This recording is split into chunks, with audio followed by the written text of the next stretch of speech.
Everyone, Jai Swaminarayan. I am Nishi Chotolia from Sri Swaminarayan Institute of Technology, Bhat Gandhinagar, representing the subject Electrical Circuit Analysis for SEM 3 Electrical as well as Network Theory for SEM 3 EC branch, in which previously we started our next unit as named as a two-port networks, and we discussed the Z parameter. Next topic or next parameter in this unit, that is y parameter. So z parameter को हमने study कर लिया है और उसके numerical भी दो numerical हमने ऑलरेडी देखे हैं. So now we are discussing the our next unit as a next topic as a admittance parameter और Y parameter, because z parameter का नाम क्या था, इम्पीडेंस पैरामीटर. तो यहाँ पे y पैरामीटर उसका नाम रहेगा एडमिटेंस, क्योंकि हमें पता है कि z is equal to inverse of the admittance. Clear?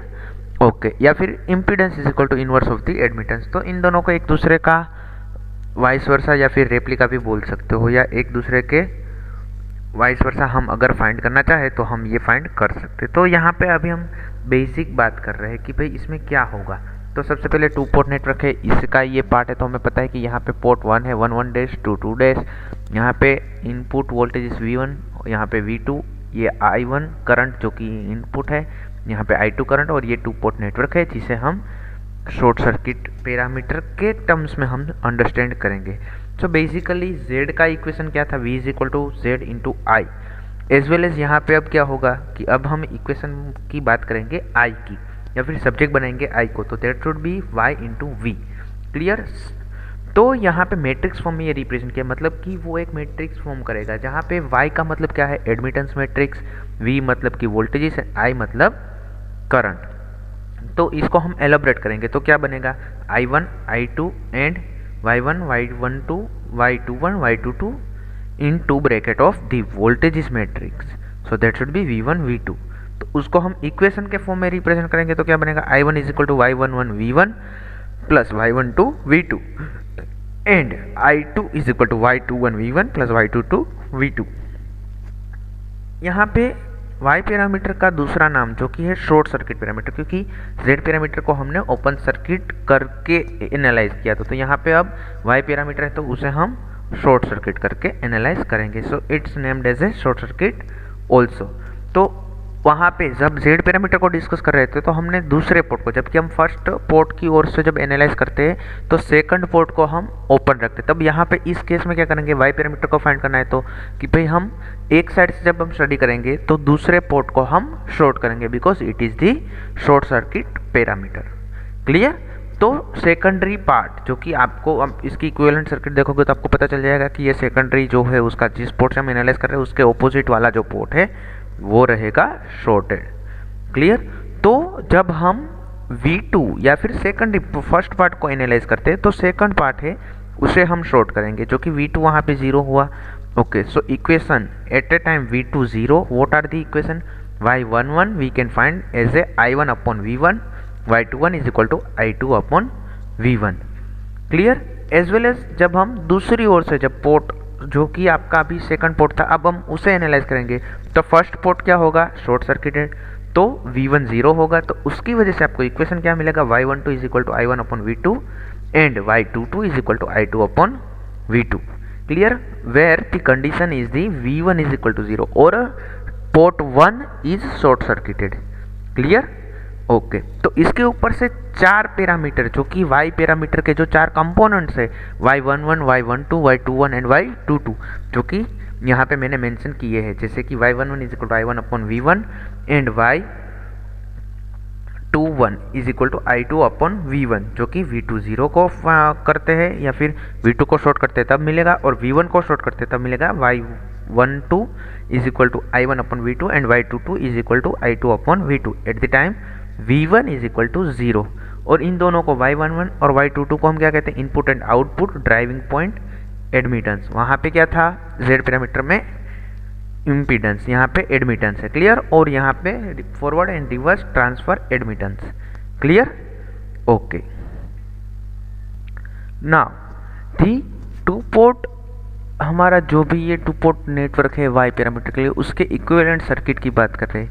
तो यहाँ पे पाई के टर्म्स में हमें फाइंड करेंगे या फिर पाई मॉडल जो है उसके हिसाब से मिलेगा। ये आपको थोड़ा ऐसा लगेगा कि सर ये कहाँ पे यूज़ हो रहा है, तो मैं आपको बताना चाहूँगा कि आप कोई network formation specifically in power system जब आप यूज़ करते हो तो ये काफ़ी इंपॉर्टेंट चीज़ है कि टी नेटवर्क कब यूज़ करना है, पाई नेटवर्क कब यूज़ करना है, और उसके रिगार्डिंग उसके जो भी पैरामीटर्स है, एडमिटेंस, इम्पीडेंस, वो सब कैसे कैलकुलेट करते हैं from these parameters, so that this is the very important for power system studies. Clear. तो यहाँ पे अब जब मैंने यहाँ पे एक नेटवर्क आपको दिया है, इसके लिए सिर्फ आपको ये इक्वेशन ही याद रखने ज़रूरी है, उसके डेरिवेशन की ज़रूरत नहीं है। अगर आपको डेरिवेशन फिर भी फाइंड करने हैं तो कैसे कर सकते हैं कि फर्स्ट नोड के ऊपर जब हम KCL या फिर किरचॉफ्स करंट लॉ अप्लाई करते हैं तो क्या होगा, I1 is equal to I3 and I4।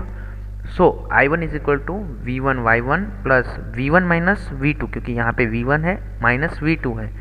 Clear. ये V1 है minus V2 into YB। Next यहाँ पे क्या होगा, तो उसको हम एलोबरेट करेंगे तो कुछ I1 का इक्वेशन V1 और V2 के टर्म्स में कैसा मिलेगा, YA plus YB into V1 plus minus YB V2। Same way node C, यहाँ मतलब कि दूसरे नोड पे हम एनालाइज करेंगे तो उस टाइम पे I2 का इक्वेशन क्या बनेगा, minus YB V1 plus YC plus YB V2। Clear. तो इन दोनों इक्वेशन को हम हमारे y पैरामीटर के स्टैंडर्ड इक्वेशन से जब इक्वेट करेंगे तो हमें क्या मिलेगा, y11 that should be YA plus YB and y22 is equal to YC plus YB, but y12 and y21 are minus VB। तो ये आपकी कंडीशन हो गई रेसिप्रोसिटी की। क्लियर। ओके। सो इसके ऊपर से ये इक्वेशन मैं यहाँ पे क्यों करवा रहा हूँ, जबकि आपको कॉम्प्लेक्स नेटवर्क को यहाँ पे दिया हुआ है तो उसे आप डायरेक्टली इसी इक्वेशन में ये वैल्यू रखोगे तो आप डायरेक्टली इसका आंसर फाइंड कर सकोगे। सो दैट मैंने यहाँ पे उसका इक्वेशन के डेरिवेशन के इक्वेशन को याद रखने का बोल रहा है, क्योंकि यहाँ पे डेरिवेशन आपको उसका नहीं पूछेंगे कि भाई इक्विवेलेंट पाई का, ये आपके लिए ज़रूरी तब होगा जब आप पावर सिस्टम स्टडीज़ करते होंगे, बट उसके लिए आपको technical terms in terms of the power systems और इलेक्ट्रिकल पावर सिस्टम के जो फंडामेंटल है उसके हिसाब से आपको एनालाइज करना होगा। लेकिन यहाँ पे जो आप बेसिक सीख रहे हो तो वो सारी चीज़ें याद रखने की अभी ज़रूरत नहीं, क्योंकि वो जब आपको इन फ्यूचर नेक्स्ट सब्जेक्ट्स में आएगा तो आप सीख लोगे। लेकिन यहाँ पे जो मेन इंपॉर्टेंट चीज़ है कि y11, y12, y21 किसे कहते हैं, y22 किसे कहते हैं और उसके इक्विवेलेंट नेटवर्क कैसा बनता है, ये चीज़ आपके लिए अभी ज़रूरी है, तो मैंने यहाँ पे ये रिप्रेजेंट किया है।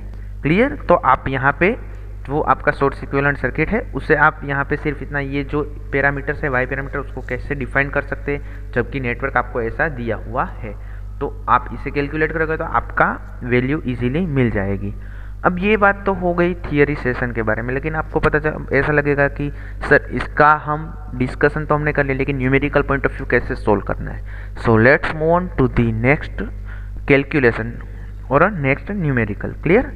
सो write down the data for the pi attenuator has been shown in the figure and find the y parameter and draw the equivalent y network। Clear.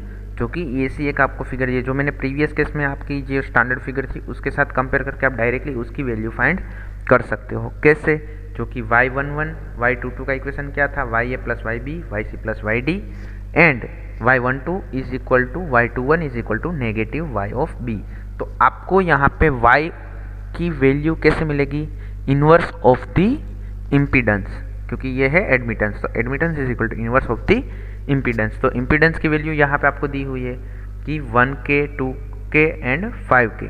तो YA YB और YC की वैल्यू आपको directly मिल गई कि 0.2 या फिर 0.2 into 10⁻³ मो, यहाँ पे 10⁻³ मो एंड 0.5 इंटू 10⁻³ मो, बिकॉज एडमिटेंस का यूनिट होता है मो जबकि इम्पीडेंस का यूनिट रहेगा ओहम्स।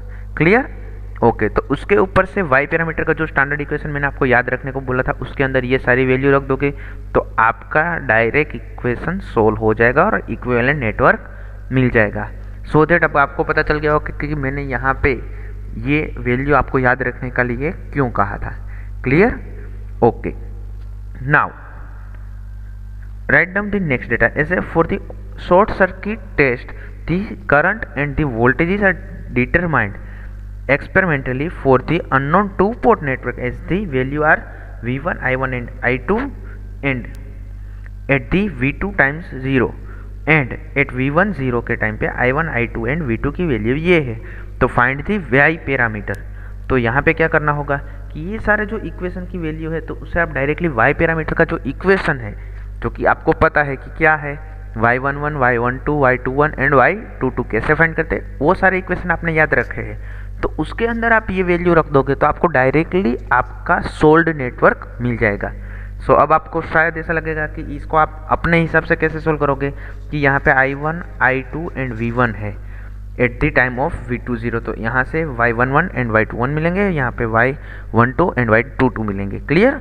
वो कैसे? तो हम नेक्स्ट स्लाइड में ये देख रहे हैं। मैंने यहाँ पे ऑलरेडी आपको दिखाया है कि भाई y11 और y21 जिसमें v2 इज इक्वल टू 0 है तो क्या होगा y1 is equal to i1 upon v1, y21 is equal to i2 upon v1। तो ये सारी जो वैल्यू आपको डेटा में दी है उसी के हिसाब से आपको y1 एंड y21 मिलेंगे।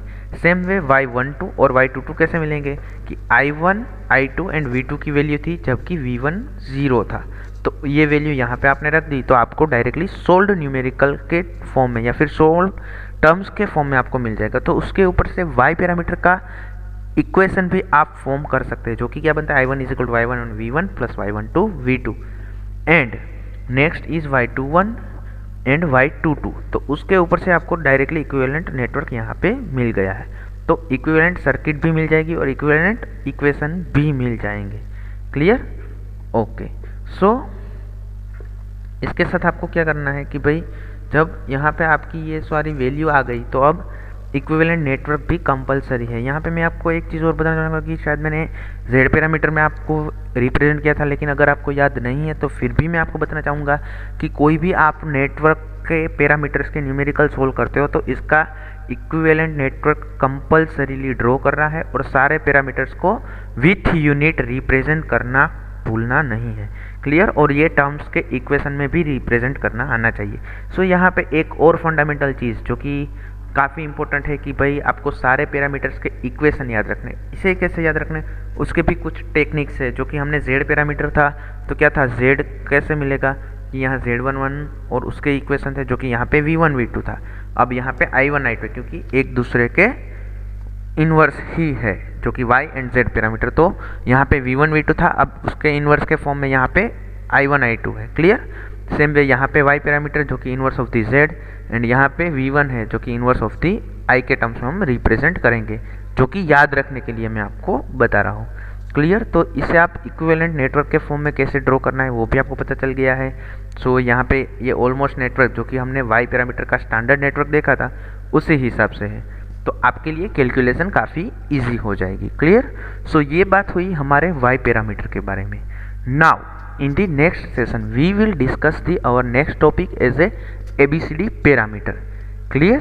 क्योंकि ABCD पैरामीटर में क्या होगा या फिर उसका नाम क्या है, उसके इक्वेशन को कैसे फाइंड करेंगे और हाइब्रिड पैरामीटर जो कि H पैरामीटर है। क्लियर? तो ये सारे पैरामीटर्स को इंक्लूड करने के बाद हम नेक्स्ट जो भी हमारा टॉपिक है regarding the inter relation between Z and Y या फिर Y एंड Z वो हम नेक्स्ट सेशन में देखेंगे। लेकिन उसके लिए आपको सारे पैरामीटर्स एक बार याद होने ज़रूरी है, देन आफ्टर ही हम उस टॉपिक पे जा सकते हैं। सो यहाँ पे मैंने Y पैरामीटर की सारी थियरी विथ न्यूमेरिकल्स जो कि यहाँ पे 2 न्यूमेरिकल्स है उसके साथ मैंने एक्सप्लेन की है। अगर आपको इसमें कोई डाउट है तो आप मुझे पूछ सकते हैं।